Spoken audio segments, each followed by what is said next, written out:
Good morning, everyone, and welcome to today's another informative and knowledgeable episode of Valuation Manthan series, organized by Valuation Standard Board. My name is CA Nisha Sharma, and I am your moderator for today's event. I would like to extend a warm welcome to Central Council member and Chairman of Valuation Standard Board, CA Hansraj Chukji, Vice Chairperson of Valuation Standard Board, CA Preeti Paras Savlaji, and our distinguished guest speaker, CA Pankaj Shah.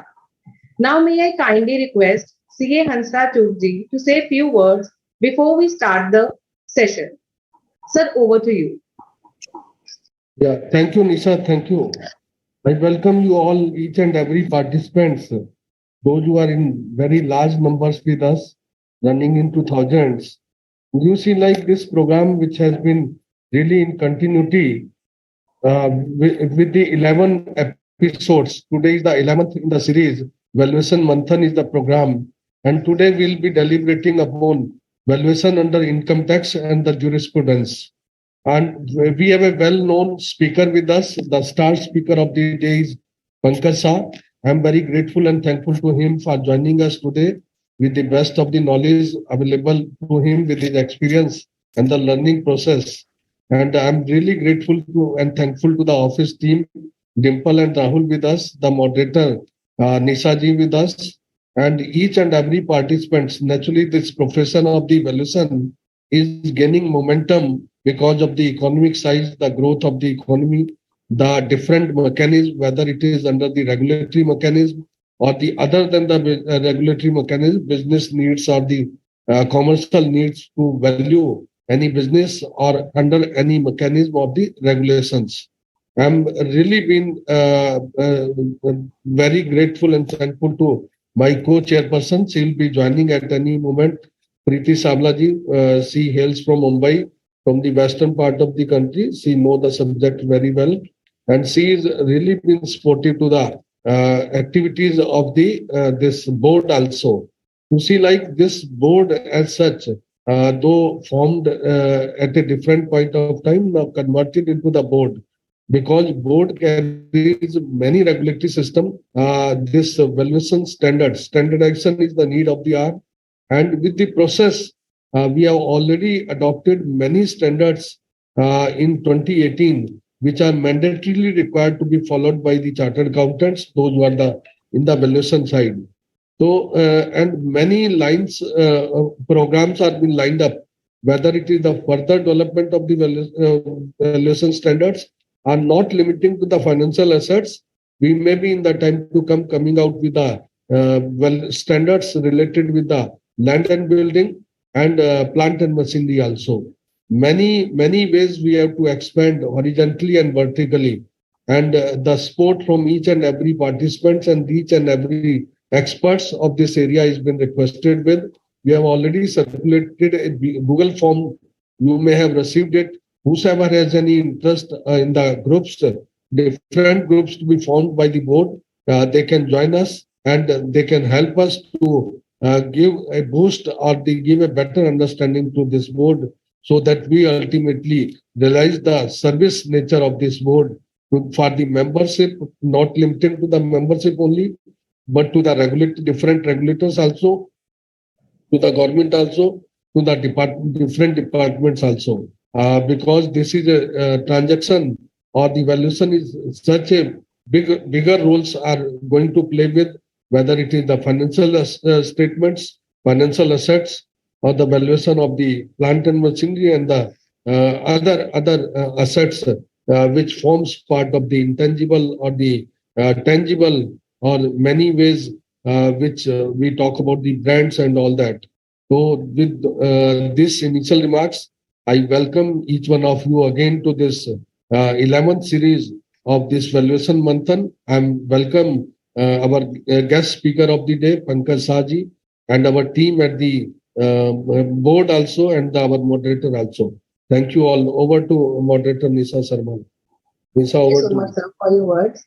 So, before we kickstart today's episode, it is my immense pleasure to introduce our distinguished speaker for this session, CA Pankaj Shah. Mr. Shah is a fellow member of ICAI, a qualified company secretary, bachelor in law, management graduate, inventory professional, registered valuer, and PhD scholar.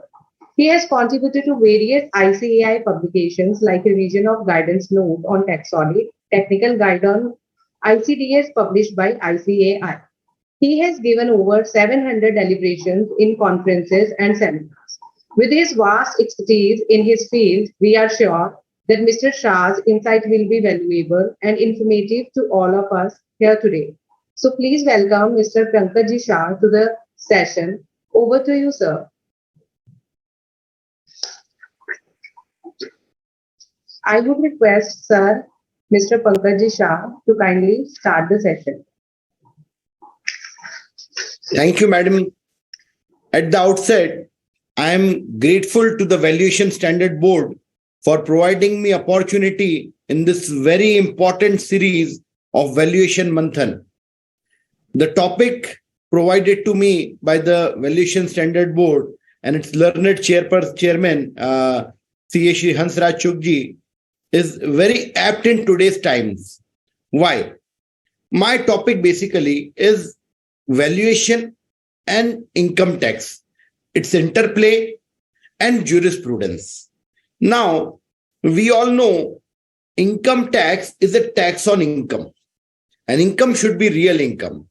However, with various schemes and tax plannings on the run, what is happening is that people started playing with valuation, and through valuations, they used to do tax plannings. To avoid it, income tax has time to time brought various specific anti-avoidance rules, which mainly include enactment of Rule 11 UA and the incidental rules in this regard.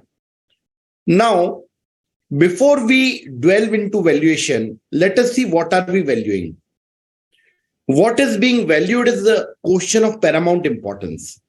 For example, if we talk about a company, whether the company is a going concern, what business the company lies into, whether it is an operating company or a holding company or an investment company, whether it derives its asset from income, future profit, whether there is a regular stream of income, or is it the asset base, the investment, the land holding, the immovable properties, what it is holding, that would decide that what is the most appropriate method for its valuation. We all know that Supreme Court way back in 88 ITR Mahadev Jalan's case has given a specific finding that if you are making a valuation of a going concern, a running business, breakup value method or net assets method is not an appropriate method. Ideally, a going concern has to be valued based on future profit method or income method, which is more appropriate. In today's session, we are mainly going to focus on the valuation through 11 UA, valuation of unlisted companies, of unquoted companies, of closely held companies, because market value method for all the listed companies or quoted companies, there is a separate method for which there are lesser controversies. As regards the unlisted companies, unquoted companies, there are various open issues involved, which mainly lie for today's discussion. Earlier, the method prescribed in Rule 11 UA when the provision came was book value method. So it was basically a simple net asset method, asset minus liabilities. What is the net worth, which we used to calculate in earlier days, was the simple method to compute the value of an equity share. And once this method came, various companies which had huge reserves and were transferred at peanut prices came to an halt. Various companies where there were buybacks, buyback not literal buyback, but buyback in the form that the shares were issued to some person at a very high rate, and later on the same share was bought at peanut by the original promoters. Those kind of practices were going on. This enactment of Rule 11 UA brought a halt to those kind of practices. Now, again, in 2017, there was a change, and they brought with a hybrid thing that NAV method And along with NAV method, you substitute the fair value with fair value of immovable properties, artistic work, jewelry, and other assets. So again, with this change in Rule 11 UA, there are various open issues which have been created. Then again, the problem is that if there is one asset, there should be one valuation standard for both, but then valuation method for both. But what is actually happening is that in the hands of issuer, there is a different method. In the hands of recipient, there is a different method, which is creating bottlenecks in the field of valuation. So today we will be discussing under my presentation various issues and the jurisprudence, because now valuations mechanism has changed since 2017. So various tribunal decisions and some high court decisions are there. So we'll be focusing on the findings of those decisions, certain issues which are still open, and maybe in times to come, those issues would be resolved. So we must be aware about those decisions, those principles which are enunciated by those decisions, and accordingly decide on the valuation strategy or methodology which we need to adapt. Now, when we are talking about valuation under income tax, we will be discussing mainly valuation of securities and financial assets, as our chartered accountants are concerned with securities and financial asset valuations only. We should not and ought not to dwell into valuation of land or building or plant and machinery, because that is an subject expertise for architects, engineers. As a chartered accountant and a registered valuer of security and financial asset class, we should focus on valuation of shares, financial assets, securities. Now, we'll be talking about unquoted shares, unlisted shares, unlisted equity shares first, then we'll also discuss about other instruments. When I'm issuing a fresh equity share, a company which is issuing a fresh equity share, they have come with the provision of section 56(2)(7)(b). What does it say? It says that if you are issuing a share for a value which is higher than the fair market value as determined by this rule, the difference between the issue price and fair market value will be deemed as the income of the company which is issuing the shares. Basically, this rule was brought to counter the malpractices where companies were issuing shares at exorbitant premium.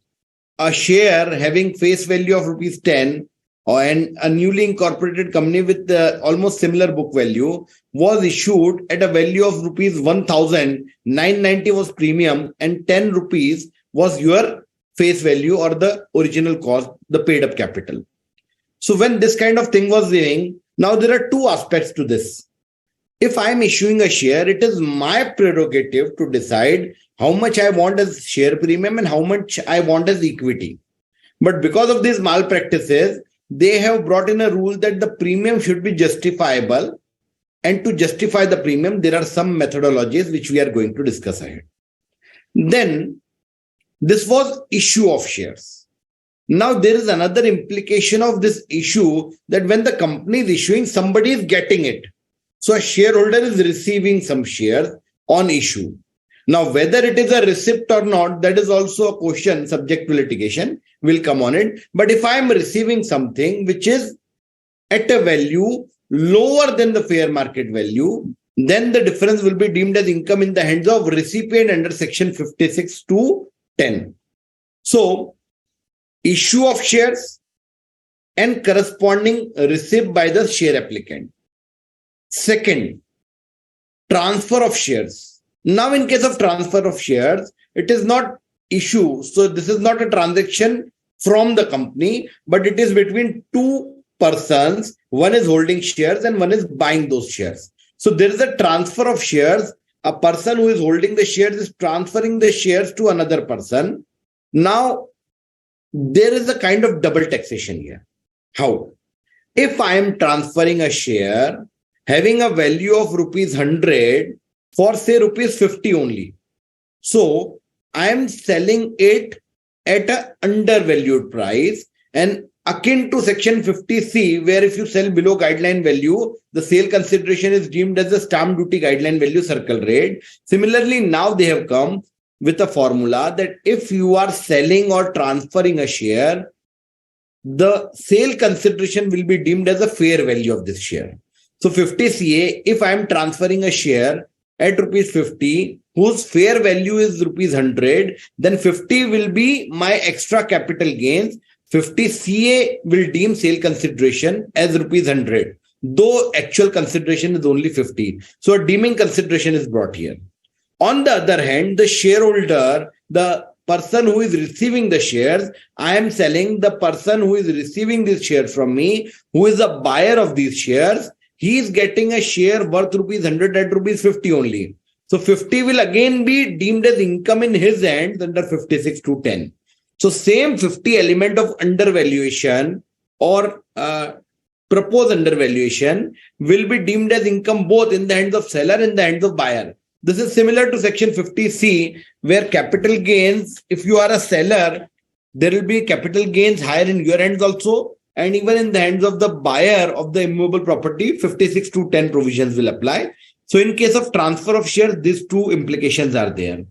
Another important thing, transfer in Income Tax Act, section 2, subsection 47, is defined as any sale, exchange, relinquishment of right. So if you are having a compulsorily convertible preference share or compulsorily convertible debenture, and it is converting into equity, so against one capital asset, you are getting another capital asset. So there is an exchange. An exchange is considered as a transfer. So what will happen in this kind of transaction, that what stage we will determine the value at the time of issuance of share or at the time of conversion, whether 56(2)(10) and 50CA and these provisions will apply or not, that is an important thing. Another aspect involved is, if I am issuing a share to my related party who is not in India, it is an associated enterprise and abroad, so the provisions of transfer pricing will apply here, section 92C.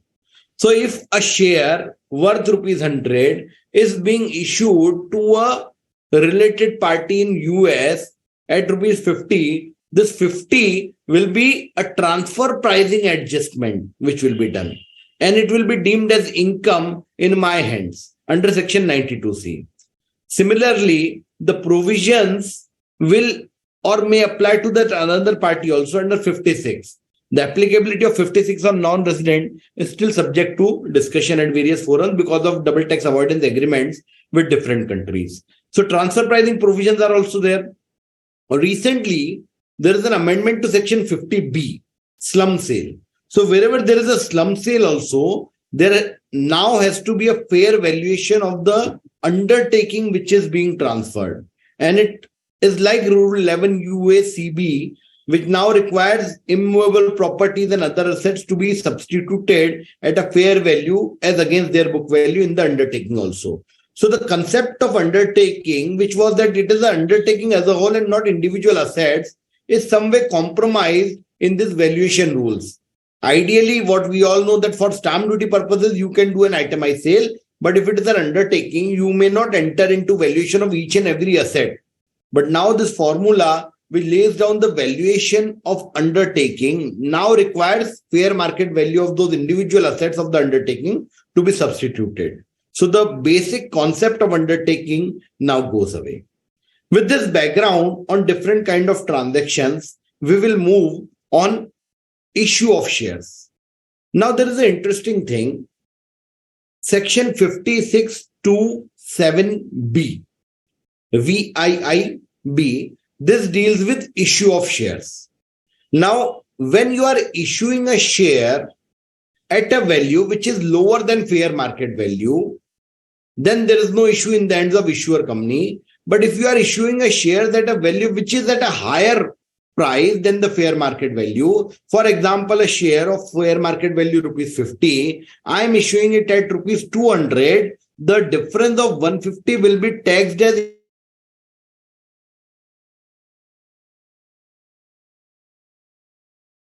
the moot question arises is, what is the fair market value? How will the fair market value be determined? Interestingly, the law Rule 11 UA2, which is prescribed under 56(2)(7)(b, provides two options to the assessee. First option is a simple NAV. Now see the jeopardy that for a person who is receiving the share, you have to take NAV substituting the fair value of immovable property and other assets.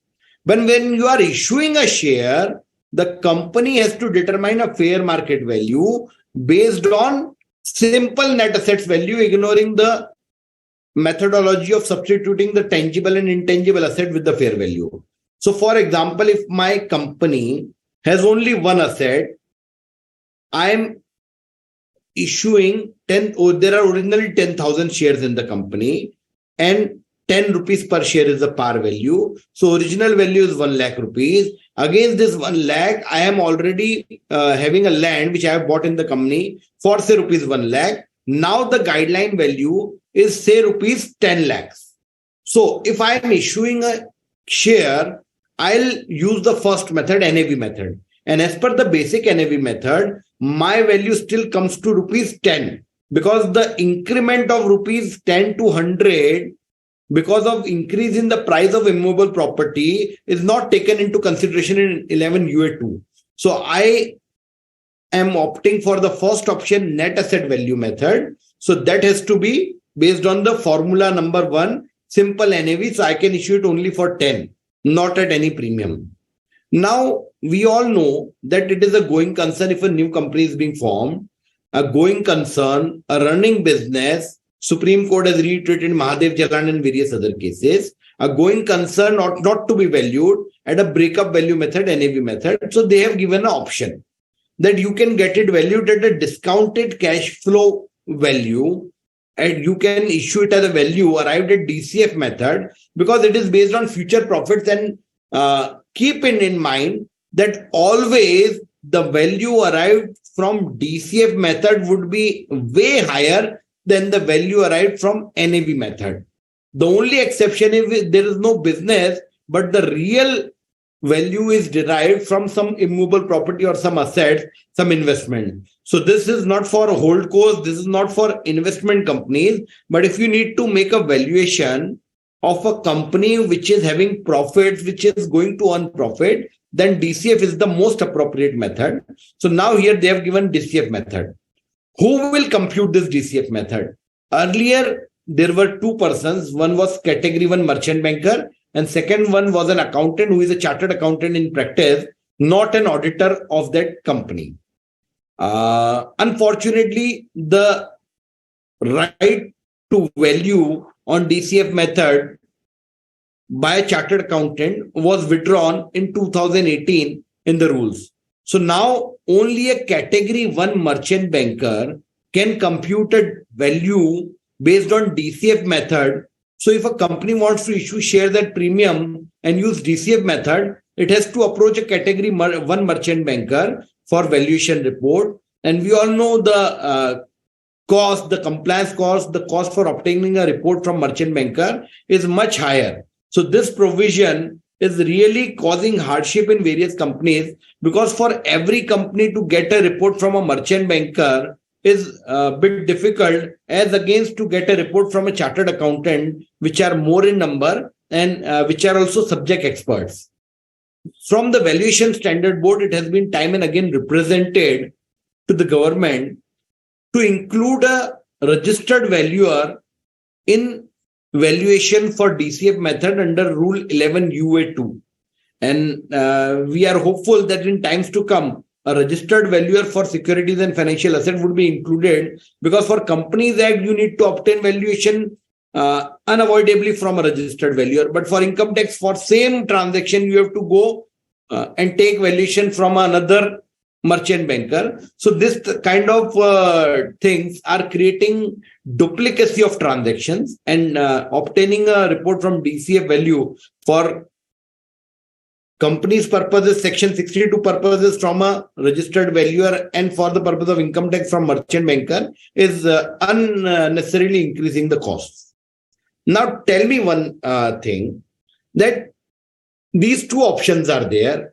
Now, if a person is issuing a share, if a company is issuing a shares, say for rupees 10, I am having immovable property of 1 lakh in my company, which is fair valued at rupees 10 lakhs.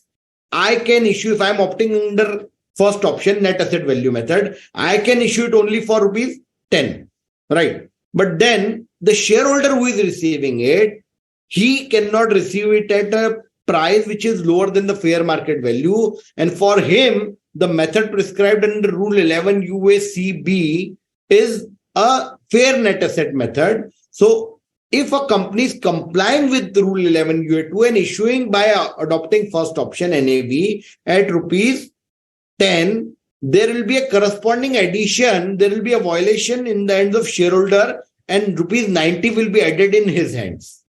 We'll discuss this with this an example that if I am issuing a share at simple NAV, my simple NAV is rupees 100 per share. So in the hands of company, there is no violation. Company, no addition will be made because I am issuing it at NAV, which is simple NAV as prescribed under Rule 11 UA2. But in the hands of shareholder, the definition of fair value changes. In the hands of shareholder, you have to calculate it at NAV computed based on the substituted fair market value of immovable properties. And that value arriving is say rupees 250. So even if the company is complying the rules by issuing at 100, there is a violation in the hands of shareholder and rupees 150, which is the difference, is being added in the hands of shareholder. So what should be done? Should it not be the case that in the hands of even the company, adjusted NAV, Rule 11 UA1CB, fair value should be considered as the fair value? Now, this is the third option which is coming, fair net assets value method. In the law, there are only these two methods, NAV, simple NAV and DCF.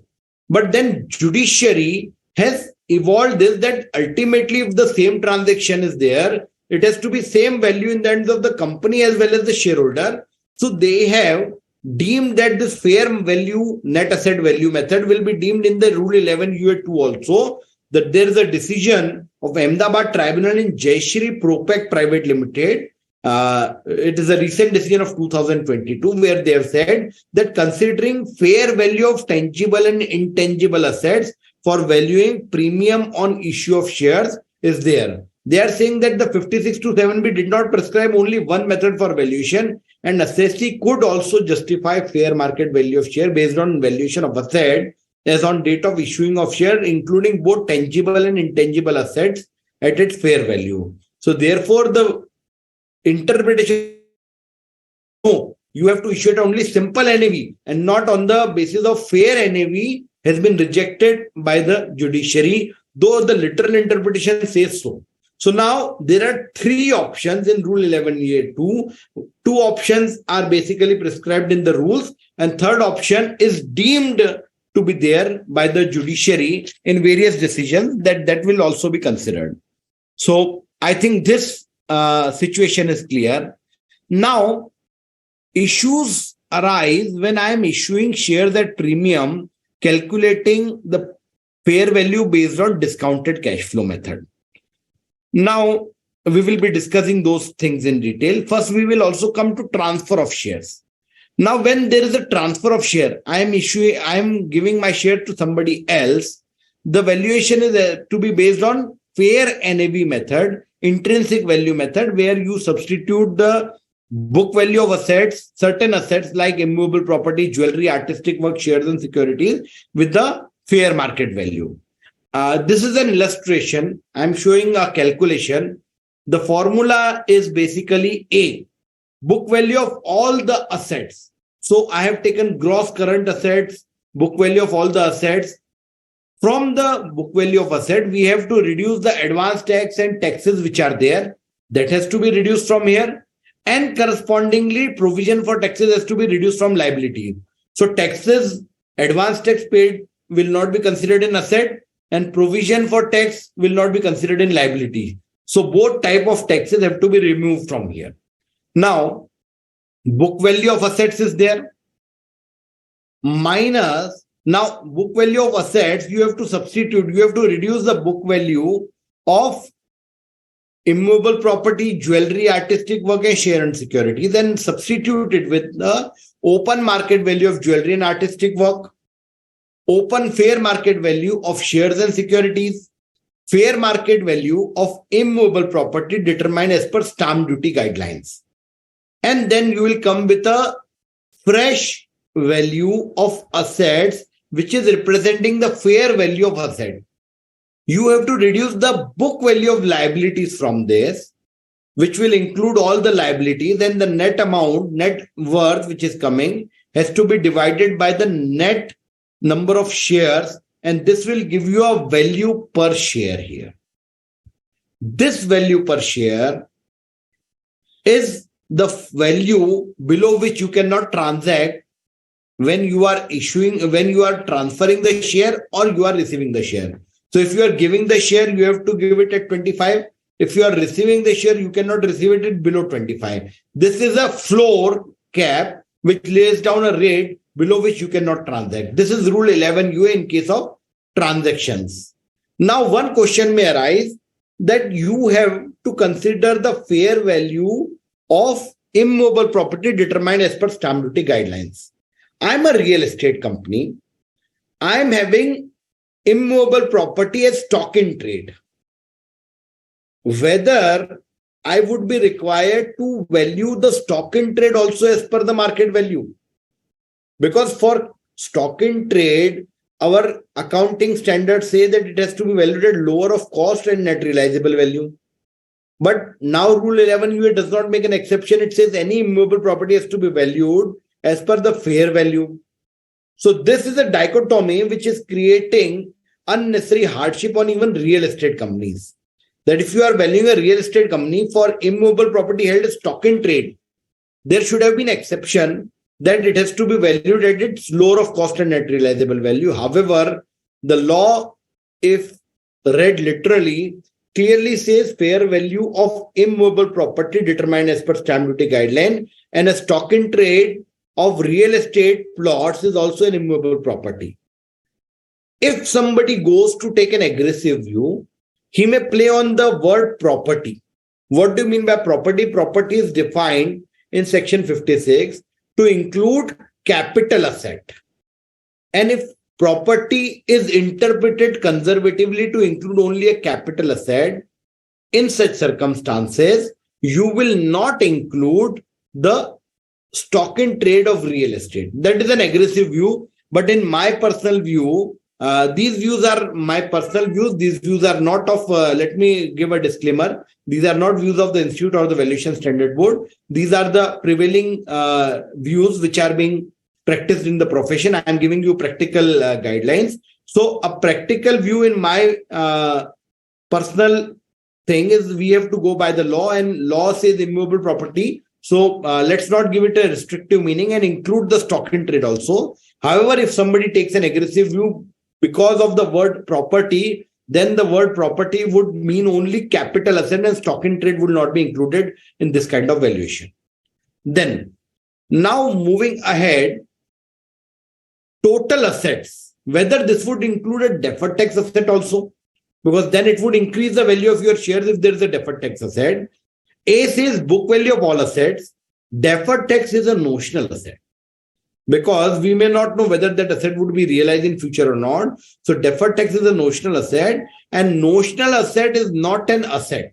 So therefore, one may not consider deferred tax asset in considering the value as per Rule 11 UA. Whenever you are making a calculation as per Rule 11 UA, you may exclude deferred tax asset from the asset. That would reduce the value, because deferred tax is the unnecessary hike which is being created in valuation if you include deferred tax asset.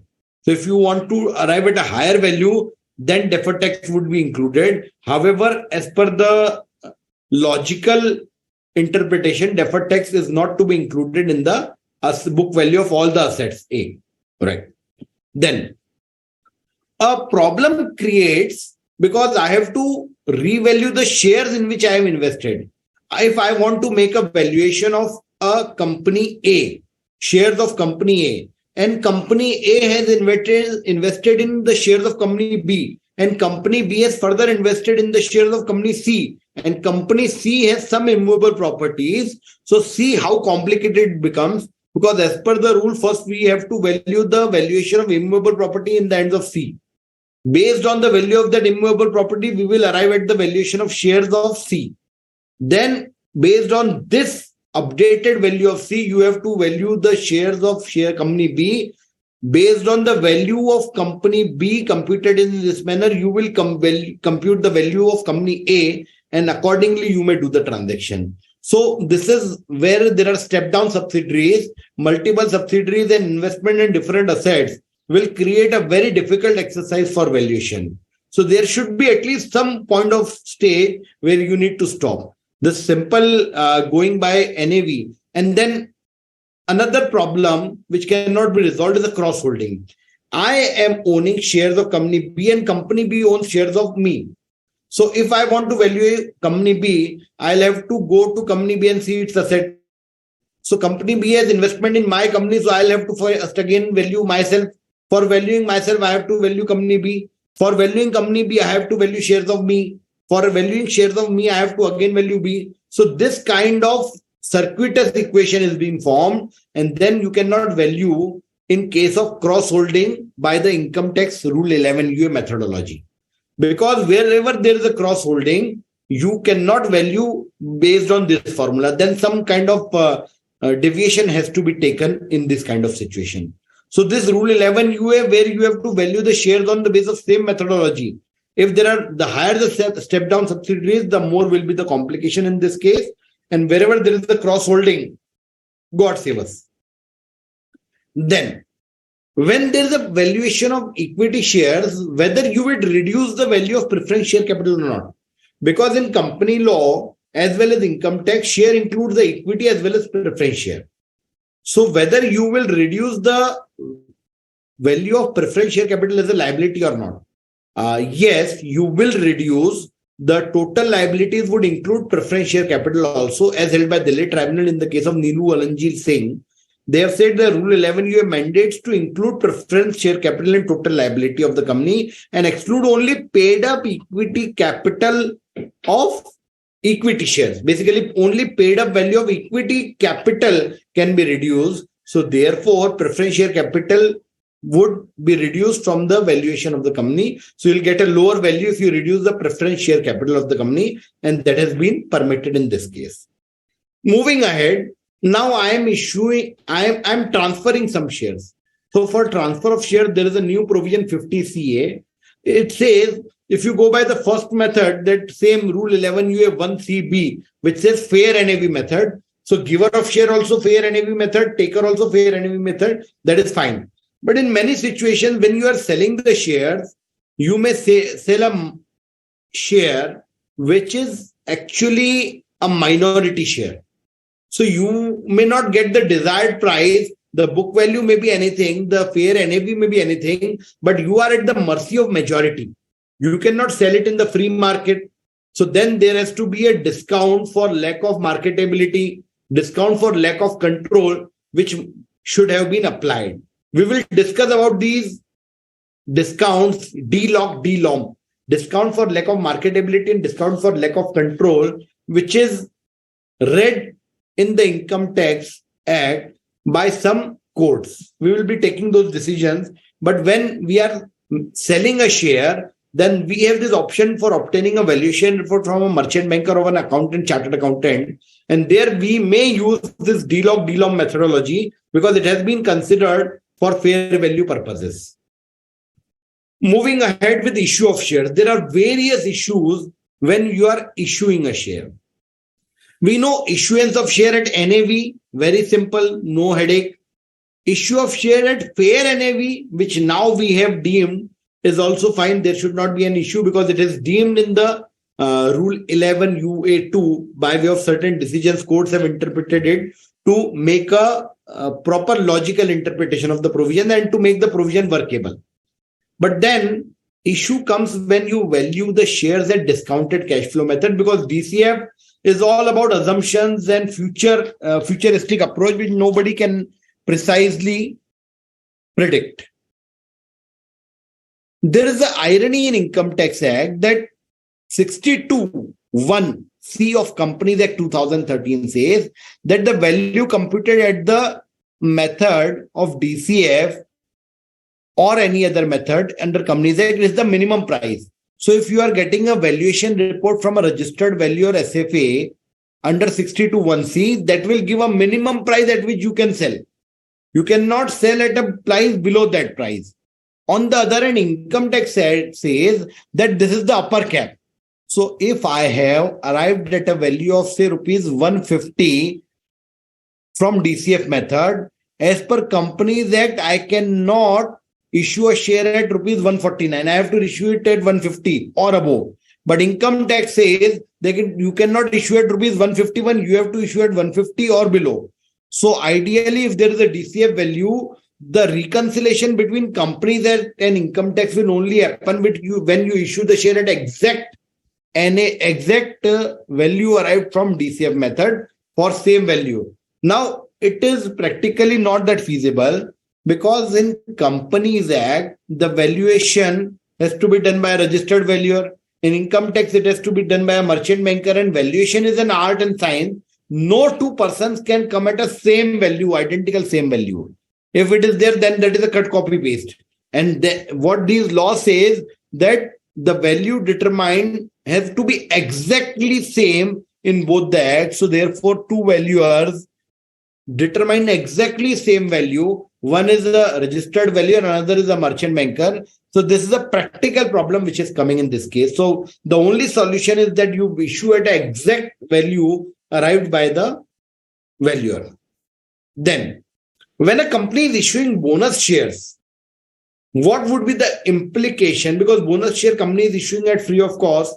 So therefore, 62 provision does not apply in Companies Act. And Income Tax says a higher price. So if you issue it at a lower price, 56 to 7B will have no application. 56 to 10. As a recipient of those shareholders, whether there would be implication, whether can anybody say that a company is having value of rupees 100 per share and you are receiving it for nothing without consideration, so that will be taxed in your hands? No. Why no? Because bonus share is effectively not diluting or appreciating my ownership. I was having already say 10 shares of 100 each. I have got 10 more shares at free of cost. So my value of original 10 shares will be diluted and the new 10 shares. So if you take an average value before and after bonus, there is no increase in your wealth and there is no loss in the wealth of the company.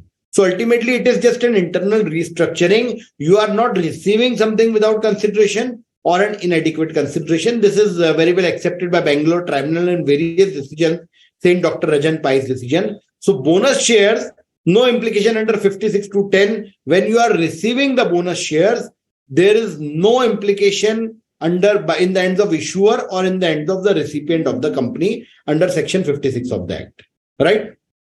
Then, you have issued the shares based on DCF method computed by the merchant bankers. Assessing officer says, oh, your value is very high, your presumptions, I don't accept it. I'll change the valuation method from FMV, for FMV from DCF to NAV. Can he do so?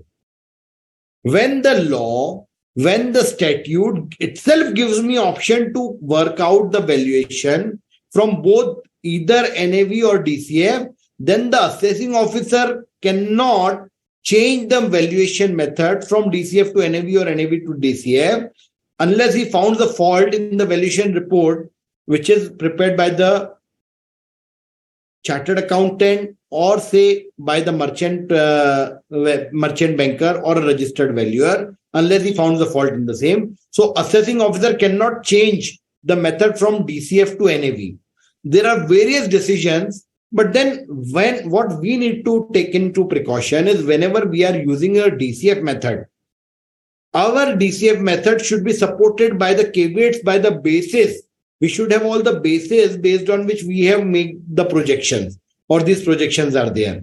Whether the projections are in line with the plant capacity, we are saying that we will be manufacturing 1 lakh units per annum. However, our capacity is 50,000. So then the projection, the basis of projection itself is wrong. We are required to see the industry and market condition. If the market is very down, the market rates are 500 per unit and we are estimating the sale price of 5,000, then that is not a correct thing. So plant capacity, industry market condition, what is the experience of management and director in this field? What are the conditions on which the bank has sanctioned the loan? Whether the valuation reports are as per the ICI guidelines, all the methodology and all the precautions have been followed or not. That will be examined by the assessing officer. So these things we need to keep in mind.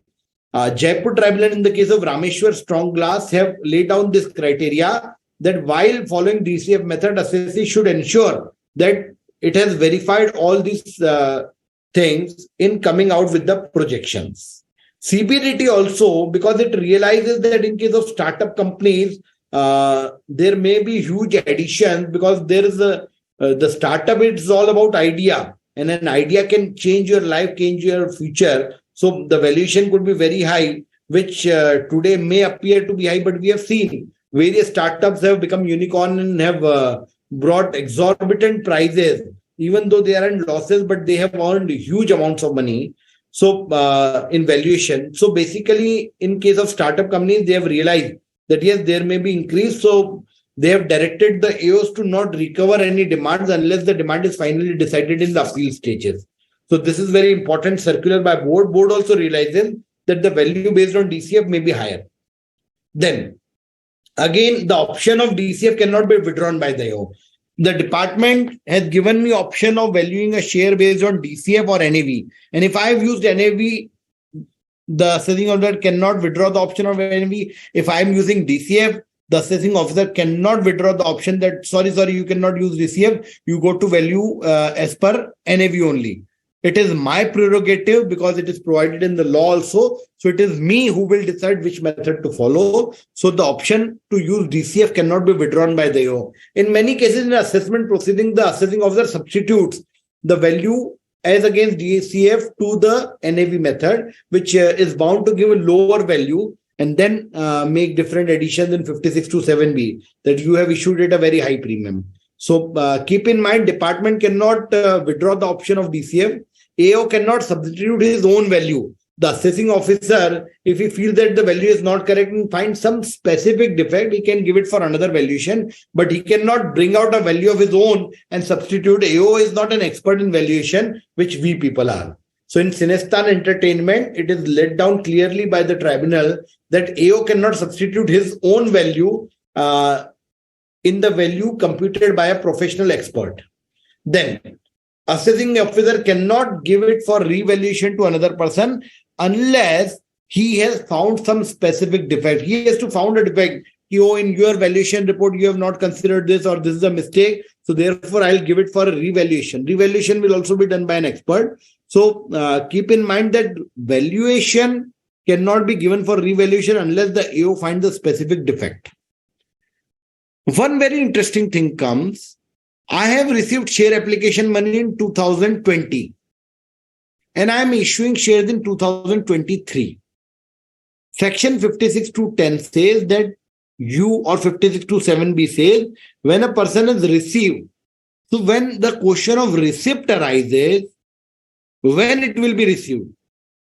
Is it the receipt of share application money or is it the allotment of shares when the share application money which was already received is converted into share capital? Ideally, when I am receiving share application money, it is my liability. So it is not a receipt. It becomes a receipt only when it is converted into equity share capital. So you have to see the applicability of section 56(2)(10) in the year of allotment and not in the year of receipt of the share application money. In the case of Cymex Land and Housing also, they have come out with the same finding. The tribunal said that when you had received in 12-13, 13-14, and which was actually allotted in 15-16, the valuation has to be taken. The addition, if any, will be done in 15-16 only, and not in 12-13, 13-14 when it was a liability. it becomes your asset, company's share capital in 15/16. So the valuation has to be done accordingly. Valuation of independent chartered accountant and method of valuation adopted by him or a registered valuer cannot be rejected per se by the department. In the case of India Today Online, the valuation done by the chartered accountant was accepted by the assessing officer. However, the Commissioner Appeals rejected the valuation and tried to change the valuation method. It is said, sorry, it is not permissible. If it is done, valuation is done by an expert. And when it is approved or accepted by the assessing officer, it cannot be changed by the Commissioner Appeals in the subsequent stage. So valuation, if it is done by expert, there are various decisions, Hindustan Unilever versus Tomco, Mihir Mafatlal, where it says that valuation is work of a professional. So you cannot, only an expert professional has done it and shareholders have accepted it. So it is not appropriate to change or find faults in that valuation.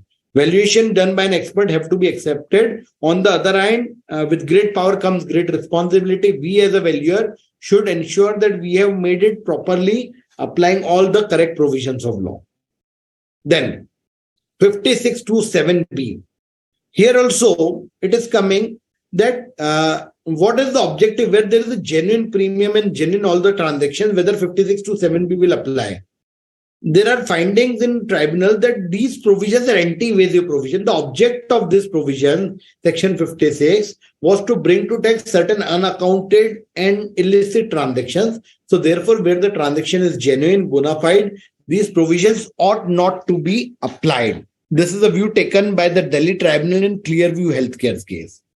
Then, yes, a valuation methodology cannot be changed by the AO. But he can definitely scrutinize your valuation report. There is no immunity for scrutiny from valuation report. Even Bombay High Court in Vodafone M-Pesa's case has held that yes, the AO cannot change the method of valuation, but undoubtedly he is entitled to scrutinize the valuation report. And if he feels some defect, he can determine a fresh valuation from an independent valuer, which is more appropriate, by correcting those incorrect assumptions taken by the valuer. But then whether you can say that after 3 years or 5 years, these were your projection and these are the actuals, so I'll substitute the projection with actuals.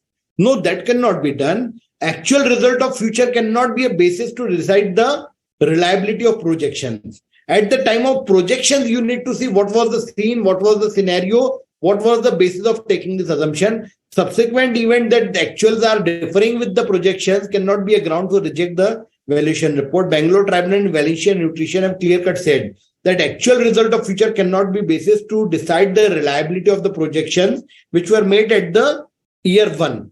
So therefore, AO can scrutinize, he can see the basis, he can see the basis of projection, but he cannot substitute the projection with the actual, or he cannot say that actuals are differing with projections, so therefore I do not accept your valuation report. Valuation report, Valencia's decision, they have given certain very important findings.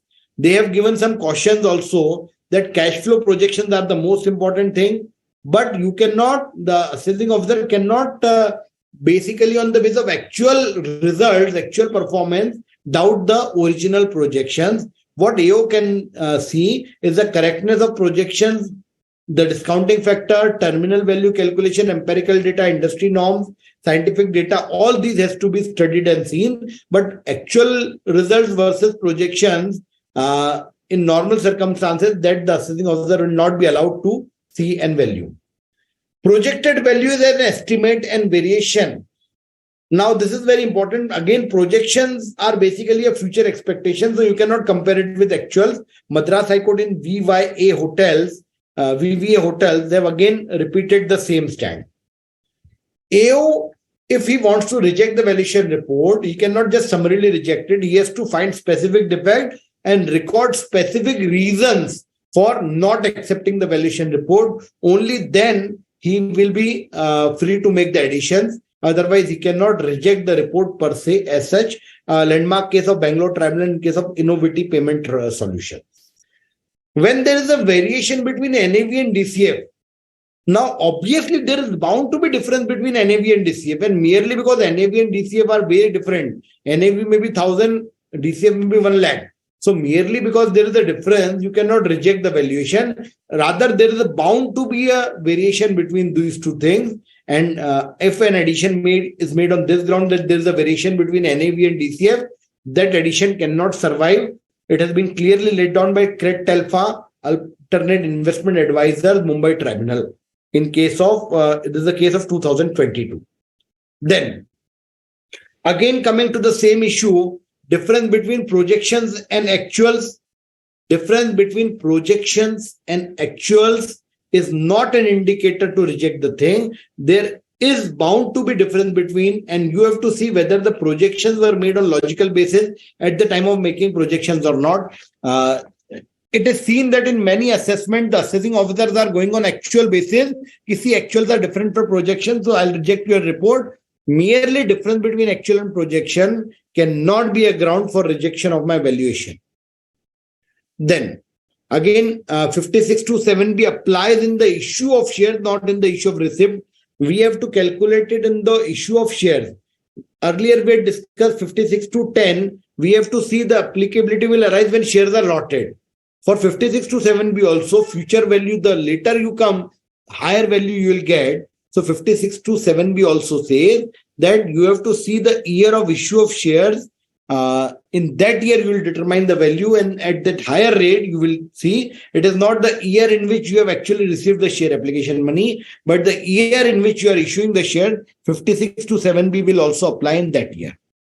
When you convert compulsorily convertible debenture to equity, that transaction is also an important transaction, and it is covered under 56(2)(7)(b) as well as 10 also. In Milk Mantra Dairy's case also, it is clearly held that when these shares are converted, debentures are converted into equity shares, 56(2)(7)(b) provisions shall definitely apply, and you have to keep into account. So these conversions are also transfer, and because they are transfer, so the provision of 56(2)(7)(b) as well as 56(2)(10), all the provisions shall apply in case of conversion of convertible debentures to equity also.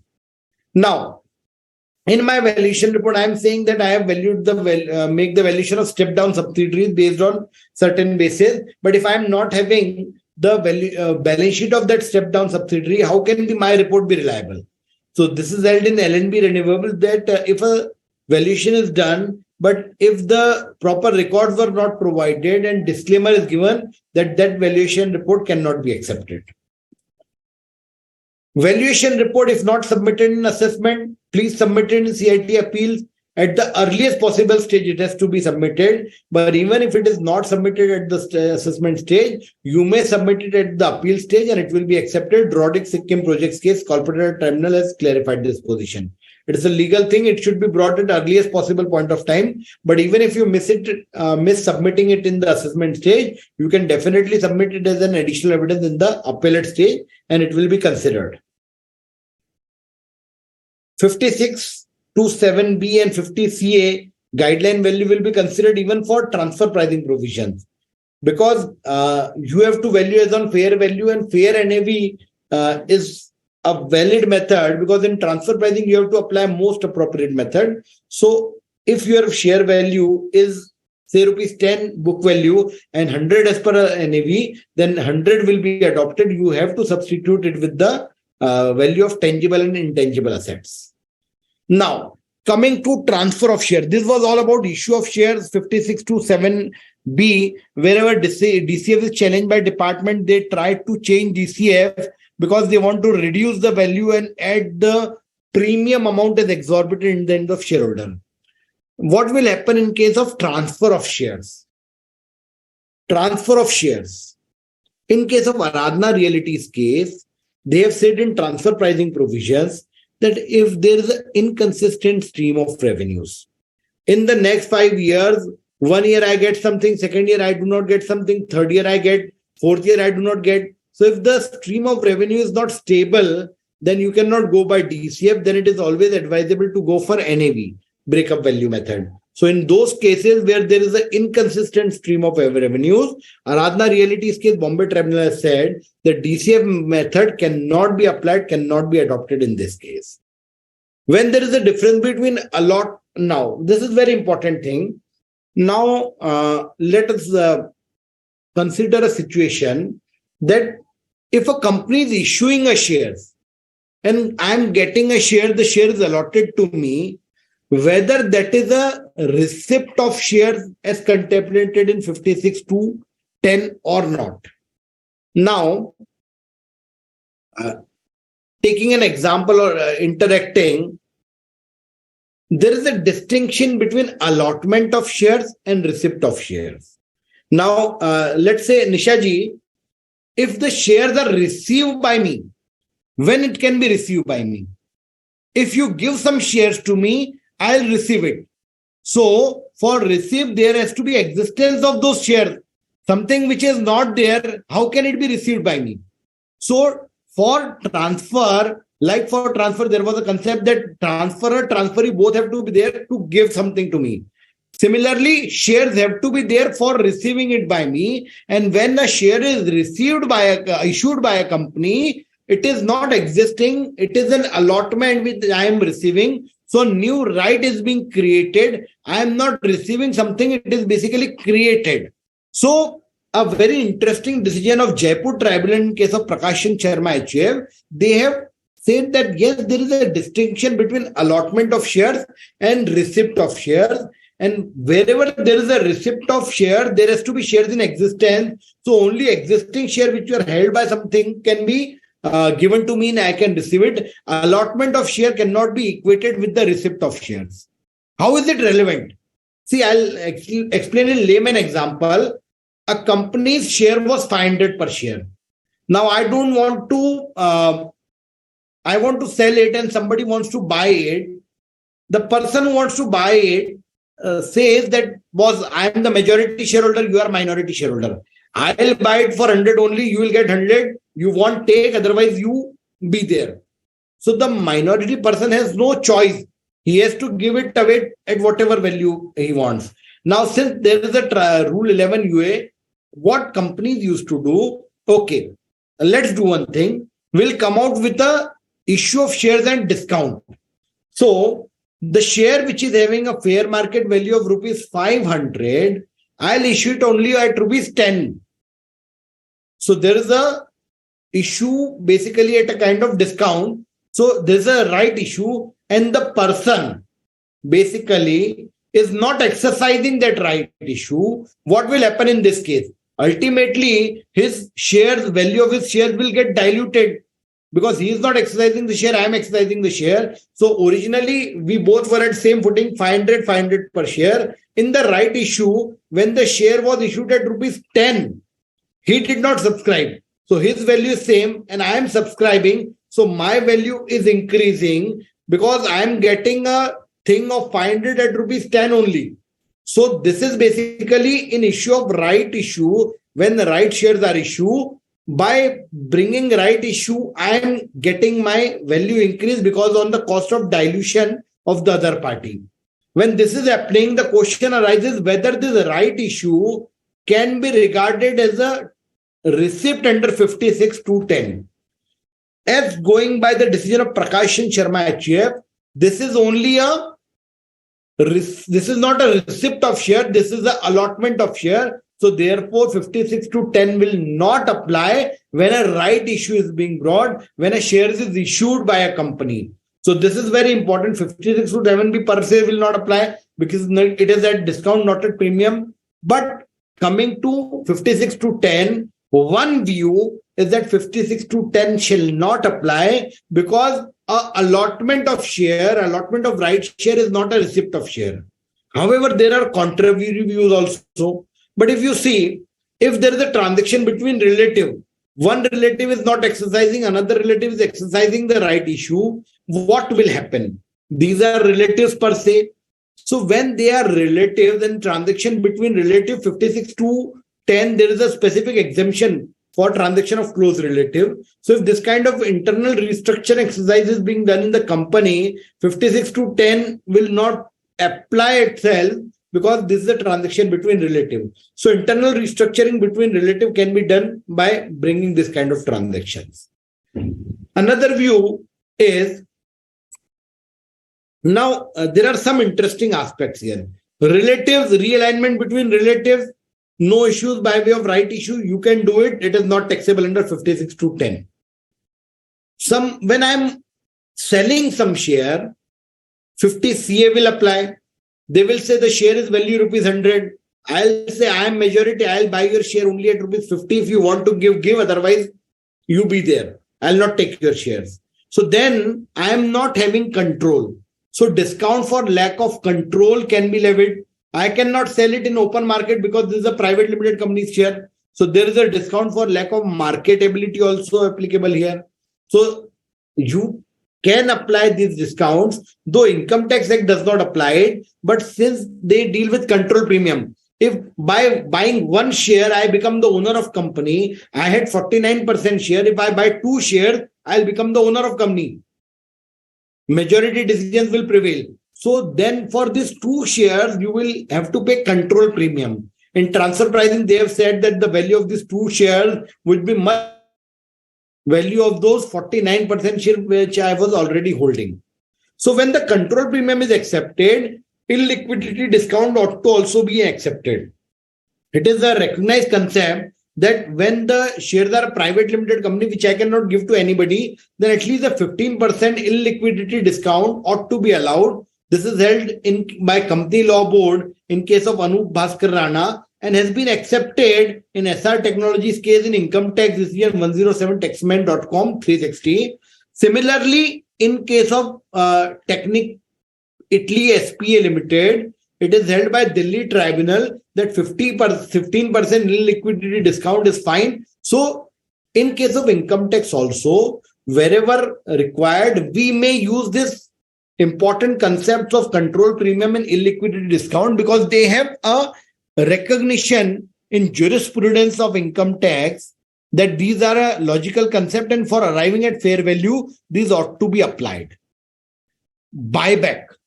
When I buy back a share of my own company, is it a receipt of a property? Whether 56(2)(10) will apply.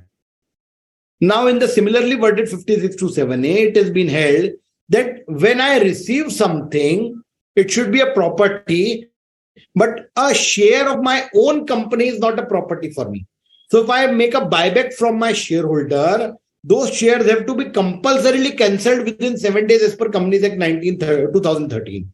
So if a share is being bought back by me, I cannot keep it. It will be cancelled. It is very clearly held in Venture Lighting's decision, Chennai Tribunal, that only a share of another company is a share in my hand. A share of my own company is not a property or asset in my own hand. So therefore, if a buyback is being done at a value which is, say, lower than the fair market value also, then the same is not an asset which you are receiving. And as held in the case of Bora Financial Services also, 96 taxman.com 88, it is held that it is not a property. And since it is not a property, the same will not be taxable in the hands of company. And as such, there under section 56(2), in the hands of shareholder, section 115 QA is there, 1034A is there. So therefore, there is a clear exemption for shareholder. As well, company is taxable at the rate of 115Q. There is a specific regime. But if I am companies receiving the shares in buyback, 56(2)(10) will not apply because I am not receiving a property or asset. Then another example, we were discussing issue of shares is a receipt or not. Earlier, Prakash Chand Sharma's decision, we have said that it is not a receipt. But then the same view was also given by CBDT in its Circular 10/2018 that 56(2)(7)(a), which is the contemporary to 56(2)(10), shall not be applicable in case of receipt of share by bonus, fresh issue of shares, right issue, and preference shares. So when a company is issuing right issue, preference issue, fresh issue and preference share, issue was not considered, allotment was not considered by the company as a receipt, and 56(2)(10) was not there. However, because of this circular, there were various political issues coming to the government and therefore this circular was immediately withdrawn. However, a view taken by CBDT and approved by various, this circular, though withdrawn, gives an indication of a thinking of the department, and at least it shows that the view taken by appellant or assessee is a plausible. So penalty may not be levied in case of any adverse consequences. An interesting situation comes assuming that a right issue is covered under 56(2)(10). Any proportionate right issue is fine. There can be three situations in right issue. What kind of three situations? One, let us say I am issuing shares on right. There is a company and I and Nishaji are two shareholders. We both are getting a same proportionate right. If we both exercise the same right, there is a share of 500 which is being issued at rupees 10 only, and we both are entitled to 10 shares each. If we both subscribe to that right issue, there is no value addition in my case or in her case, because the net value would remain same. But difference will come when there is a situation when I am subscribing the right issue, she is not subscribing, so my value will increase, her value will reduce. So when there is a disproportionate right share, that is subject to 56(2)(10). When there is a proportionate right share, there are two situations possible. One situation, there is a right share, right issue to me and Nishaji, and the right issue says that both can apply to this. There can be two situations. One, Nishaji is not applying to right issue. So she is not applying, I am applying. That is still a proportionate right issue, and my value is increasing. Another situation is that she is renouncing her right in. That is a different situation. In that case, my value is increasing at a higher stage. So, in case of Jigar by Jaswant Lal Shah, they have given two positions. First position is that there is a proportionate right issue to both of us, and she is not subscribing, and she is not giving her right to me. She is not renouncing her right in my favor. In that case, 56(2)(10) will not apply. But if she is renouncing her right in my favor, then my value appreciates at a much higher stage, and her dilution is there at a very higher stage, and I am getting benefited. So this kind of tax planning is not permitted. In case of Jigar Jaswant Lal Shah, they have made this three situation. One is proportionate right issue exercised proportionately. Other is proportionate right issue not exercised by some person. In those above this situation, 56(2)(10) does not apply. But when there is a right issue, proportionate right issue, which she is not exercising and renouncing a right in my favor, in those cases, there will be applicability of 56(2)(10) in such a situation. Now for valuation has to be done at valuation date. And valuation date, you have to see the balance sheet date, and balance sheet is last audited.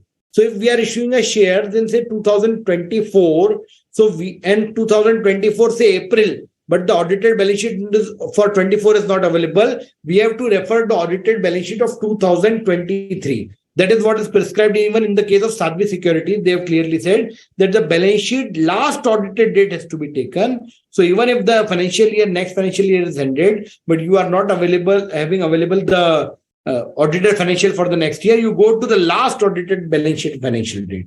That is permissible in this case. Then, when you are calculating fair market value of unquoted non-equity share, till now we were discussing equity shares issue. If you are issuing a non-equity, for example, preference shares, then 50 CA says that the estimated price it would fetch in the open market. For this, the better option is to take a valuation report from merchant banker or a chartered accountant, because here no formula is prescribed. So ideally, it is suggested that if there is a preference issue, you better take the valuation report from merchant banker or a chartered accountant or a registered valuer. Since it will be under Companies Act, you will as such be required to obtain a valuation report under section 62 from a registered valuer. So ideally, it is advisable that you accept a report, you obtain a report from a registered valuer, so that there is no multiple valuations required. So friends, I have tried to cover various issues, intricacies, and various jurisprudence which is there in case of issue of share, transfer of share, right issues, bonus issues, proportionate right issue, disproportionate right issue, proportionate right issue, Rule 11 UA1CB rule is there, which is fair NAV method, at which below value you cannot value. So the transfer also cannot sell the share at below NAV method, fair NAV method, and the recipient, the buyer also cannot buy at a below NAV method. Okay. So the second part is, if the shares are intended to be transferred, say on 15th July 2023, what should be the valuation date? Same date, 15 July 2023. For that purposes, you have to take the last audited balance sheet, and some provisional profit or loss in the between period has to be considered. And if you are not having the audited balance sheet of March 23, you take the valuation, the balance sheet, audited balance sheet of March 22, and then make some adjustments to come to the value on the valuation date, that is 15 July 23. Okay. So the third part was, sir, should the financials have to be audited and adopted by the shareholders in a general meeting?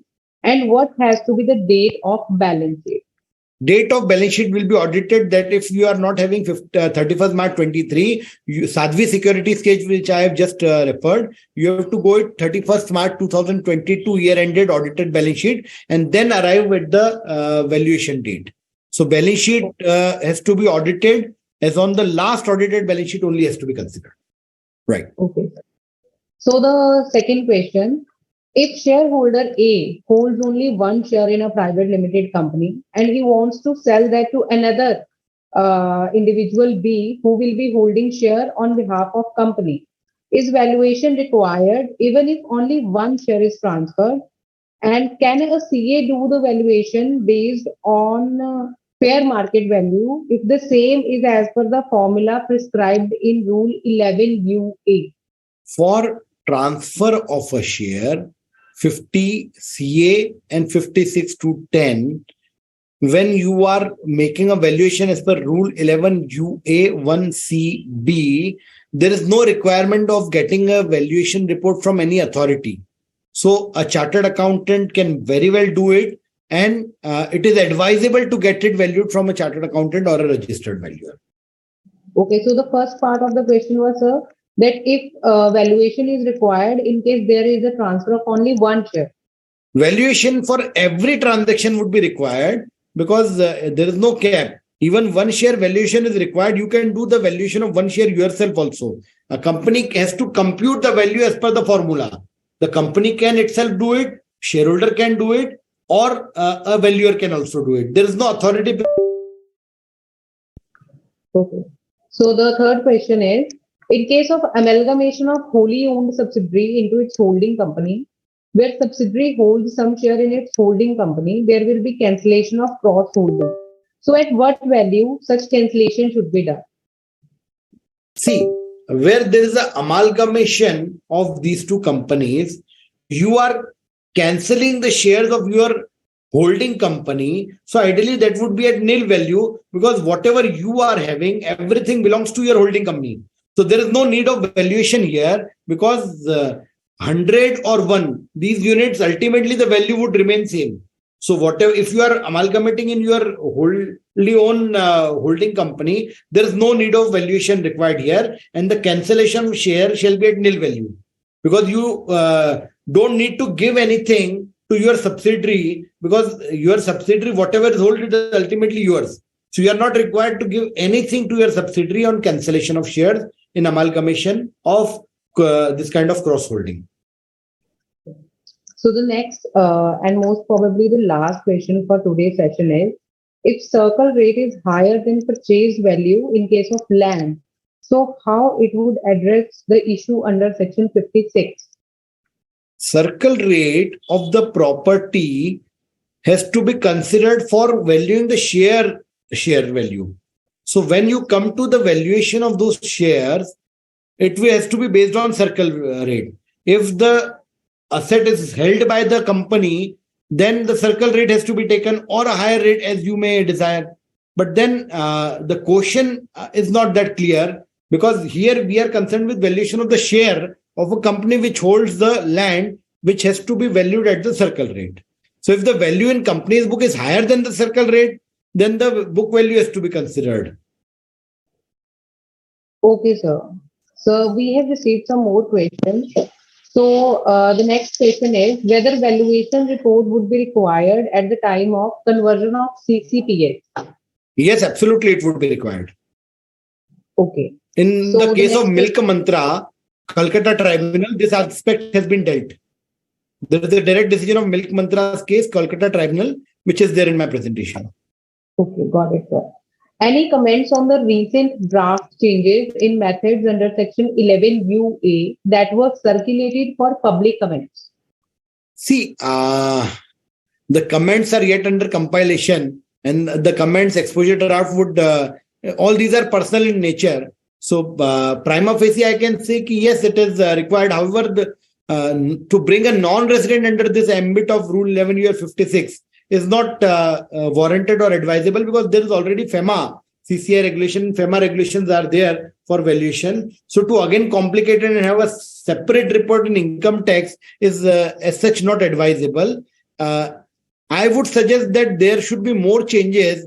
Various open issues have been discussed by me in this presentation. Those should be incorporated in the valuation rules for Rule 11 UA and others. So that is my comment on it. Okay, sir. Next question is, what if a person transfer equity share of unlisted company at a price higher than the value as per the valuation arrived? Wonderful. You pay the higher thing. You pay the higher tax on it. If valuation as per me is 100 and I want to sell it for 200, I'll pay the capital gain tax on 200. And the buyer is at such paying more than value 200 to me. So 56 to 7B, if the querist is concerned, 56 to 7B applies only if the company issues a share at a higher premium. However, if I am selling it, I can sell it at any price, whatever I want, above the fair market value. So there is no question of applicability of 56 to 7B here. Okay. So the last question for today's session is whether PE valuation is right method for valuation? Absolutely, it is a recognized method. However, though not directly recognized under income tax under Rule 11 UA, however, and it is similar to a DCF method or comparable method. It is an internationally accepted method and can be followed. However, income tax, there is no direct recognition. In income tax, they recognize a net asset value method, market value method in case of quoted shares, and DCF method in case of income approach. But PE method, PE multiple method is very well accepted and internationally recognized method. Okay, sir. So for today, sir, we are done with the questions. And before we wrap up, I would like to take a moment to thank you, CA Pankaj Shah ji, for sharing their insights and expertise with us. It was such a wonderful session, sir. And as an audience, I have learned a lot today. So thank you all for joining us today. So I hope you find this event informative and engaging. And I also want to thank our audience for their excellent questions and participations throughout the event. So please fill the feedback form also and by clicking on the link shown on your webcast screen. Finally, if you enjoyed today's session, so thank you again and have a great day. Pleasure. Thank you. Thank you, sir.